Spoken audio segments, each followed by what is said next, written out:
یہ دیکھیں، یہ ایک بات کر رہا ہوں، ہر ملک میں سرے محل ہیں ان لوگوں کے، سرے محل، ایون فیلڈ، رائے ونڈ محل، بلاول ہاؤسز،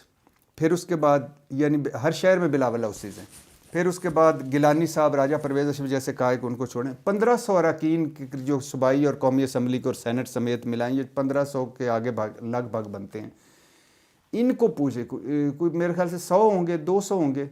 جو نارمل لائف گزار رہے ہوں گے، باقیوں کے سیاست میں آنے سے پہلے دیکھ لیں اور سیاست میں آنے کے بعد ان کے حال دیکھ لیں، آپ کو سب پتہ چل جائے گا۔ صرف الیکشن کمیشن گوشوارے دیکھ لیں جو انہوں نے ڈکلیئر کی ہیں، پھر ہمارے ملک کے بیوروکریٹس، ہمارے ملک کے تاجر، ہمارے ملک کے جج، ہمارے ملک کے جرنیل، سارے دیکھ لیں، ان کو دیکھ لیں کہ جب وہ سروس شروع کرنے سے پہلے اور سروس کے ریٹائرمنٹ کے بعد، سیاست میں آنے سے پہلے اور سیاست میں آنے کے بعد، اور اسی طرح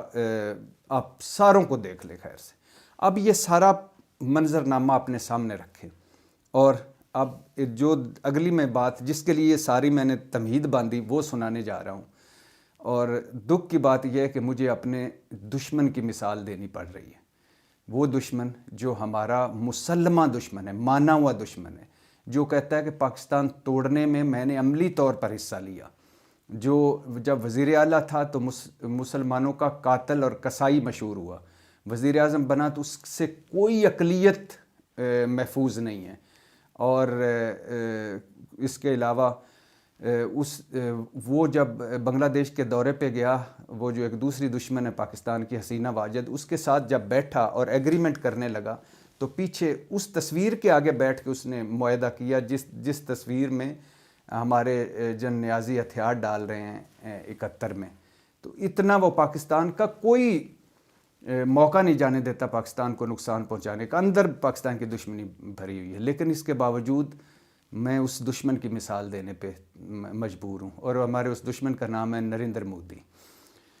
نریندر مودی کا نہ صرف ہندوستان بلکہ پوری دنیا میں کسی بھی ملک میں کوئی فارم ہاؤس نہیں، کوئی گھر نہیں، ایک مرلے کا پلاٹ بھی نہیں ہے،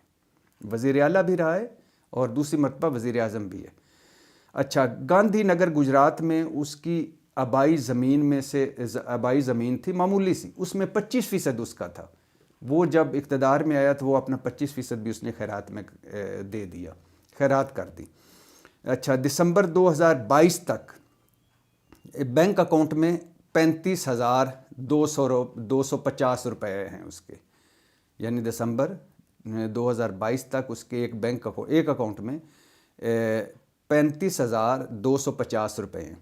پوسٹ آفس اکاؤنٹ ہے، اس میں 9 لاکھ ہے۔ بیمہ پالیسی اس نے 1.5 لاکھ کی اپنی کروائی ہوئی ہے۔ کسی کمپنی، کسی تجارتی ادارے کے حصص نہیں ہے، کوئی اس کا نہیں ہے، کوئی شیئرز ہوں اسٹاک مارکیٹ، ہمارے تو ہوتے ہیں بے نامیوں پہ،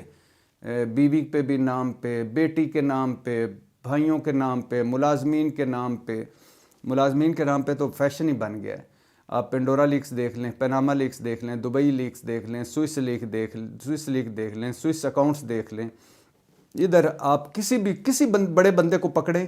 تو ملازمین کے نام پہ انہوں نے رکھے ہوتے ہیں، جو ذاتی وفادار ہوتے ہیں ان کے نام پہ اثاثے رکھ کے تو سائیڈ پہ کیے ہوتے ہیں۔ اچھا، کوئی ذاتی گاڑی نہیں ہے نریندر مودی کے پاس۔ انگوٹھیوں کا اسے شوق ہے، 4 انگوٹھیاں ہیں سونے کی اس کے پاس جن کی قیمت 1,73,000 ہے۔ اچھا، پوری زندگی کی کل جمع پونجی جو تھی نا وہ اس کے پاس تھی 2 کروڑ روپے کے لگ بھگ، جو اس نے اپنا جو انتہا پسند ایک ونگ ہے RSS، اس کو اس نے گفٹ کر دی تھی۔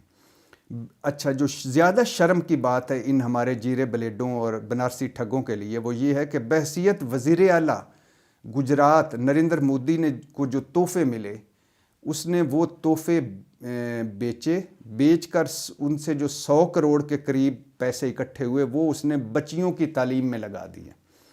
آگے سنیں اپنے بنارسی ٹھگوں اور ان کو جیرے بلیڈوں کے لیے عرض ہے، بحیثیت وزیر اعظم جو ابھی تک اس کو تحفے ملے یہ 2200 کے قریب بتائے جاتے ہیں، 1000 پہلے بھی وہ نیلام کر چکے ہیں، لیکن ابھی باقی جو اس نے تحفے تھے 1222 تحفے جو تھے اس نے ان کی فہرست بنوائی، ان کو وزیر اعظم کی ویب سائٹ پر ڈالا، آن لائن نیلامی کروائی، اور یہ نیلام ہوئے باقاعدہ، ہماری طرح نہیں توشہ خانہ سے کہ کسی نے بہت قیمتی تحفہ دیا واپس لائے تو یا تو گھر ہی لے گئے، ورنہ ایک فارمیلٹی پوری کی، ادھر آئے اور دو چار جو نیچے بابو ہیں ان کو کہا کہ یہ اس کی قیمت لگائیں۔ اب تحفہ ہوگا فار ایگزامپل 10 کروڑ کا، قیمت لگے، ادھر بابو نے لگائی کہ یہ تو حضور 50 لاکھ کا ہے۔ اچھا ٹھیک ہے، 50 لاکھ میں سے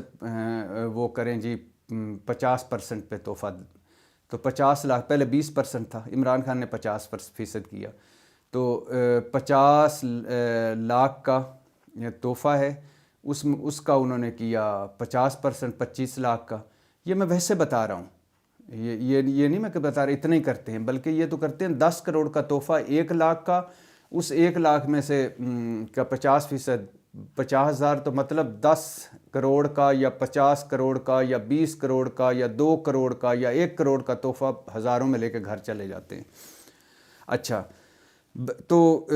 بحیثیت وزیر اعظم نریندر مودی نے جو نیلامی، جو اس اپنے تحفے بیچ کر نیلامی سے جو آمدن ہوئی، وہ انہوں نے جو گنگا دریا، ان کا پوتر مانا جاتا ہے ان کا دریا ہندوؤں کا، تو اس گنگا دریا کو صاف کرنے والا ایک پروجیکٹ ہے نیمامی گنگا، یہ اس کے لیے انہوں نے پیسے وقف کر دیے۔ اب ایک طرف اپنا دشمن دیکھیے، ایک طرف اپنے سجن دیکھیے، ہمارے دوست پیارے، یہ وہ لوگ ہیں، مجھے توشہ خانہ سے جو خریدتے ہیں گھڑیاں یا یہ جو ہوتے ہیں نا، آگے ڈیلر ہوتے ہیں، وہ ایک ابھی جو عمران خان کے حوالے سے ڈیلر شفیق کا جیسے نام آیا، اسی طرح اور ہیں کوئی 8-10 ڈیلر ہیں، جیسے ہر محکمے کے آگے زمینیں خریدنے والے ہوتے ہیں، ٹھیکیدار ہوتے ہیں، اسی طرح ایک لسٹ ہے۔ وہ جو توشہ خانہ سے تحفے خریدنے والے ایک ڈیلر سے میری بات ہوئی، میں لاہور جا رہا تھا تو رستے میں وہ مجھے ملا، لاہور سے پہلے ایک ریسٹ ہاؤس پہ ہم رکے تو وہ بھی رکا ہوا تھا، وہ آ گیا میرے پاس، تو ایسے ہی میں کہتا جی میں توشہ خانہ سے چیزیں خریدتا رہتا ہوں، جب بھی کوئی حکمران کو توشہ خانہ میں نیلامی ہوتی ہے تو میں خریدتا ہوں۔ میں نے کہا کیسے خریدتے ہو؟ کہتا مسکرایا، ہنسا، کہتا جی کیا بتاؤں، فار ایگزامپل 10 لاکھ کا تحفہ جو ویلیو تو کہتا ہے اس کی 10 لاکھ ہو، اگر مان لیا 10 لاکھ کی ویلیو، ایک کارپٹ ہے اس کی ویلیو 10 لاکھ کی، ظاہر ہے کوئی عربی ملک کا یا کسی اور ملک، امیر ملک کا سربراہ آپ کو کوئی 5,000 کا کارپٹ تو نہیں دے گا، تو فار ایگزامپل 10 لاکھ کا ایک کارپٹ ہے، تو یہاں اگر اس کی قیمت لگتی ہے 50,000، 50,000 میں سے 50% کا کر کے تو وہ 25,000 میں 10 لاکھ کا کارپٹ گھر لے جاتے ہیں، اور یہ ہیں وہ جو نسبتاً ایمانداری کرتے ہیں، ورنہ اوپر سے گھر لے جاتے ہیں۔ تو اس نے مجھے بتایا کہ ایک وزیر اعظم سعودی عرب گئے تھے، تو ان کی بیٹی کو خیر سے 2.5 ارب مالیت کے زیورات اور ایک نیکلس ملا تھا، وہ کہتے ہیں توشہ خانہ میں کوئی اس کا ریکارڈ نہیں ہے۔ اسی طرح ایک وزیر اعظم ہمارے کو دبئی میں گھڑیاں ملی، اور انہوں نے اسی دن دبئی میں گھڑیاں بیچ دی۔ یہ عمران خان کی گھڑی تو اب کا ہے نا، یہ تب کی بات کر رہا ہوں جب الیکٹرانک میڈیا یا سوشل میڈیا بھی نہیں تھا، تو انہوں نے اسی وقت وہ گھڑیاں دبئی میں بیچ دیں۔ تو دبئی میں المنارہ نامی، اس نے مجھے غالباً بتایا تھا، المنارہ نامی جو ایک شاپ ہے جو بڑی ہے، جو گھڑیوں کی اور جیولری کی مکس شاپ ہے، تو اس پہ انہوں نے گھڑیاں بیچیں۔ تو شام تک اسی حکمران کو پتہ چل گیا تھا کہ جو میں آج صبح میں نے گھڑیاں بیچی تھی وہ اس دکان پہ پڑی ہیں، تو انہوں نے پھر وہ گھڑیاں خرید لیں، اور ایک عرصے تک وہ اپنے دوستوں کو وہ عربی جو شہزادہ ہے نا، وہ قصے سنا کے ایسا کرتا تھا کہ یہ کیسے فقیر لوگ ہیں کہ تحفے بھی نہیں چھوڑتے، وہ بھی بیچ دیتے ہیں۔ اچھا، اس نے مجھے بتایا، جو اصل بات بتانے والی تھی، کہتا ہے کہ جب پرویز مشرف کا آخری دن چل رہے تھے تو مجھے توشہ خانہ جانے کی ایک مرتبہ سعادت حاصل ہوئی، سعادت لفظ اس نے استعمال کیا ہنس کر، تو میں نے کہتا ہے کہ اس وقت وہ کیا اس کو کہتے ہیں کہ ایوب خان دور کے بھی تحفے لٹکے ہوئے تھے، وہ ریڈیو ایک خاص قسم کے، گرامو فون اور فلانے، اور اس کے علاوہ پرویز مشرف دور میں، حالانکہ کہتے ہیں شوکت عزیز اور پرویز مشرف بہت سارے تحفے گھر لے گئے، لیکن بہت سارے تحفے، دیواریں بھری ہوئی تھیں کم قیمتی تحفوں کے بھی اور زیادہ قیمتی تحفوں کے بھی۔ کہتا ہے پرویز مشرف چلے گئے، زرداری صاحب آ گئے، پیپلز پارٹی کا دور آ گیا، تو سال بعد میں دوبارہ گیا۔ کہتا ہے یقین کریں میں حیران ہو گیا کہ اس طرح جس طرح بغداد میں جب بغداد کا فال ہوا تھا یا وہ بغداد فتح کیا امریکی فوجوں نے، تو جس طرح انہوں نے کہتے ہیں وہ تصویریں آئی تھیں نا کہ عجائب گھر اور میوزیم لوٹے تھے، اس طرح توشہ خانہ کا حال تھا۔ جو توشہ خانہ سے وہ جہاں وہ گفٹ دیواروں پہ لٹکے ہوئے تھے، تو اس کے گفٹ انہوں نے چھینے ہوئے تھے، وہ جو ان کے دھاگے تھے وہ لٹک رہے تھے۔ اتنی بھی کسی نے جلدی میں کسی کو پڑی ہوئی تھی کہ وہ دھاگے، ہوتا ہے نا کہ گفٹ لٹکا ہوا ہو تو وہ دھاگے سمیت بندہ لے جاتا ہے، فریم سمیت، انہوں نے وہ نیچے کیل لٹکے ہوئے، دھاگے لٹکے ہوئے، تاریں لٹکی ہوئی، گفٹ غائب۔ کہتا میں اتنا دکھ ہوا مجھے کہ یہ کیا ہوا ہے۔ تو میں نے اسے بتایا کہ بھائی یہ چھوڑیں، ابھی کچھ عرصہ پہلے خبر ریلیز ہوئی تھی، اور وہ خبر یہ تھی کہ جب گولڈن جوبلی پاکستان کی منائی گئی تھی، یہ بلکہ ہمارے چھپی بھی ہے اور کئی مرتبہ چھپی، ایک سے زیادہ مرتبہ چھپی ہے۔ تو گولڈن جوبلی منائی گئی تو نواز شریف صاحب وزیر اعظم تھے ان دنوں، تو نواز شریف صاحب نے گولڈن جوبلی پہ، چودھری شجاعت میرے خیال سے وزیر داخلہ تھے، الہی بخش سومرو میرے خیال سے اسپیکر قومی اسمبلی تھے۔ تو خیر نواز شریف صاحب نے مشورہ کیا کابینہ، اپنے کچن کابینہ والوں سے، کہ گولڈن جوبلی 50واں سال ہے پاکستان کی آزادی کا منایا جا رہا، تو گولڈن جوبلی 50واں سال یا پتہ نہیں، پہلا دور تھا یا دوسرا دور تھا، خیر تو وہ کہتے ہیں کہ انہوں نے گولڈن جوبلی آزادی ہے، جشن ہے، تو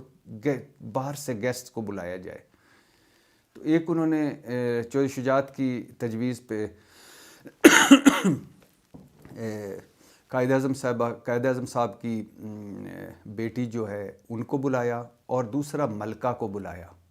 یہ جو فوت ہو گئی ہیں کوئین الزبتھ۔ اچھا آئے، وہ ایک اور گفٹ تھا، ایک اور مہمان تھا جس کو بلایا، 3 مہمان غالباً بلائے۔ اچھا جو بتانے کی بات ہے وہ یہ کہ آئے، تقریبات ہوئیں، ملکہ نے خطاب بھی کیا، ملکہ نے ایک کرسی گفٹ کی اس موقع پر۔ وہ کہتے ہیں کرسی میں سونا بھی لگا ہوا، سونے کے بھی لگے ہوئے تھے چیزیں، کرسی پہ وہ ڈائمنڈز بھی لگے ہوئے تھے، موتی بھی بڑے قیمتی لگے ہوئے تھے، بہت خوبصورت کرسی تھی۔ وہ ملکہ چلی گئی، اس کے بعد وہ کرسی چند دن وہاں قومی اسمبلی کے پتہ نہیں اسپیکر چیمبر میں یا کہیں پڑی رہی، اس کے بعد سے وہ کرسی غائب ہے۔ اس پہ الہی بخش سومرو صاحب یا کسی نے، اسپیکر سیکریٹریٹ نے کچھ عرصہ انکوائری بھی کرنے کی کہ کدھر گئی ہے، لیکن کہاں پتہ چلنا تھا، سب کو پتہ تھا کون لے گیا ہے اور سب کو پتہ ہے کہ کدھر گئی ہے، تو لہٰذا وہ ایک فارمیلٹی پوری کر کے وہ کرسی غائب ہو گئی۔ تو کہنے کا مقصد ہے ان کا بس نہیں چلتا، اور ورنہ یہ اپنے حصے کے پسندیدہ علاقوں کو ریڑھا لگا کے نا تو اپنے گھروں میں لے جائیں۔ ان کی بھوک نہیں مرتی، ان کی آنکھیں نہیں رجتی، ان کی بھوک، ان کی پیٹ اور آنکھیں قبر کی مٹی بھرے گی۔ یہ ایسے جیرے بلیڈ اور بنارسی ٹھگ گئے جنہوں نے اس ملک کو توشہ خانہ سمجھ کے لوٹا ہے اور مسلسل لوٹ رہے ہیں، اور ابھی یہ کچھ خاندان ایسے ہیں، یقین کریں میرا یہ ماننا ہے، اور اگر ان کی ریئل دولت، اصلی دولت سامنے آ جائے تو ایسے خاندان ہیں کہ اگر وہ صرف نوٹ کھانے شروع کریں اور سوئیں بھی نہ، نوٹ کھاتے رہیں تو اگلی 7 نسلیں ان کی نوٹ کھاتے رہیں تو نوٹ نہ ختم ہوں، اتنا پیسہ ہے۔ اس کے باوجود بھی وہ غریبوں کا مال نہیں چھوڑتے، زکوٰۃ نہیں چھوڑتے، عشر نہیں چھوڑتے، اور جہاں بھی 4 آنے ملتے ہیں لے جاتے ہیں۔ اور کئیوں کو تو ڈاکٹر نے منع کیا ہوا کہ آپ کوئی خوراک، خاص قسم کی خوراک دیتے ہیں کہ اتنی سی دال تو اتنی ساگ تو اتنی سی روٹی، تو یہ نہیں کرنا۔ ڈاکٹر کھانے پینے سے منع کر چکا ہے، بیماریوں کے گھر بنے ہوئے، چلتی پھرتی بیماریوں کے مجسمے ہیں، اس کے باوجود آنکھیں بھی نہیں بھر رہی اور پیٹ بھی نہیں بھر رہے۔ تو میں یہ بتا رہا تھا کہ ایک دشمن ہے نریندر مودی ہمارا، اس کا کریکٹر دیکھ لیں، کردار دیکھ لیں، اور ایک اپنے جو ہیں اسلامی جمہوریہ پاکستان کے ہمارے جو کوئی امیر المومنین ہے، کوئی مولوی ہے، کوئی سرخا ہے، کوئی سبزہ ہے، کوئی رائٹسٹ ہے، کوئی گلابی ہے، کوئی جامنی کلر کا ہے، اور ان کے لچھن دیکھ لیں، اور ایک طرف وہ اس کا دیکھ لیں کہ وہ نریندر مودی اپنے ملک کے لیے، اپنی ذات کے لیے، اور حالانکہ وہ بھی چائے والا تھا، غریب آدمی تھا، نیچے سے اوپر آیا ہے، ہو اس میں بھی بھوک ہونی چاہیے تھی، اور یہ بھی کوئی ٹکٹیں بیچ رہے تھے، کوئی آڑتی تھے، کوئی موٹر سائیکلوں پہ پھر رہے تھے، اور چلو ایک وقت آتا ہے نا، ایک وقت کے بعد بھوک مٹ جاتی ہے، اس کو بھوک لگی ہی نہیں، ان کی بھوک مٹ ہی نہیں رہی۔ اس کا کریکٹر دیکھیں، ان کا کردار دیکھیں، اور یہ باتیں سوچتے جائیے، اپنے گریبان میں جھانکتے جائیے اور شرمندہ ہوتے جائیے۔ پاکستان زندہ باد۔